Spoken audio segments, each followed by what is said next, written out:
একটি ছবি, একটি ক্যাপশন, আর তাতেই তোলপাড় সোশ্যাল মিডিয়া। বিয়ে করেছেন কিনা সেই জল্পনার অবসান ঘটালেন মডেল ও অভিনয় শিল্পী সিমরিন লুবাবা নিজেই। মঙ্গলবার নিজের ভেরিফাইড ফেসবুক পেজে একটি ছবি পোস্ট করেন লুবাবা। ক্যাপশনে লেখেন, দুই আত্মা এক কিবলা, আর এতেই শুরু হয় বিয়ের গুঞ্জন। ছবিতে বর কনের চেহারা স্পষ্ট না থাকায় রহস্য আরো ঘনীভূত হয়। কে সেই পাত্র, প্রবাসী নাকি ধর্মীয় অঙ্গনের কেউ, এমন প্রশ্নে সরগরম হয়ে ওঠে নেট দুনিয়া। এর মধ্যেই উঠে আসে নতুন বিতর্ক। কেউ কেউ দাবি করেন লুবাবা এখনো অপ্রাপ্তবয়স্ক, ফলে বিষয়টি বাল্য বিবাহ কিনা তা নিয়েও শুরু হয় আলোচনা।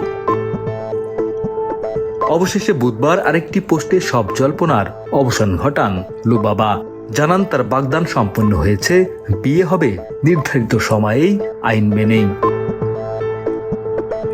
জানা গেছে পাত্রের নাম মাহমুদ বিন মুনির। পারিবারিক ব্যবসার সূত্রে কুয়েতে থাকেন তিনি। কুয়েত ও সৌদি আরবে রয়েছে তাদের সুগন্ধির ব্যবসা। শিশু শিল্পী হিসেবে পরিচিত লুবাবা প্রয়াত অভিনেতা আব্দুল কাদেরের নাতনি। অভিনয় ও মডেলিংয়ে নিজের অবস্থান তৈরি করলেও গত বছরের শেষ দিকে হঠাৎই নিজেকে গুটিয়ে নেন। ডেস্ক রিপোর্ট, আমাদের সময়।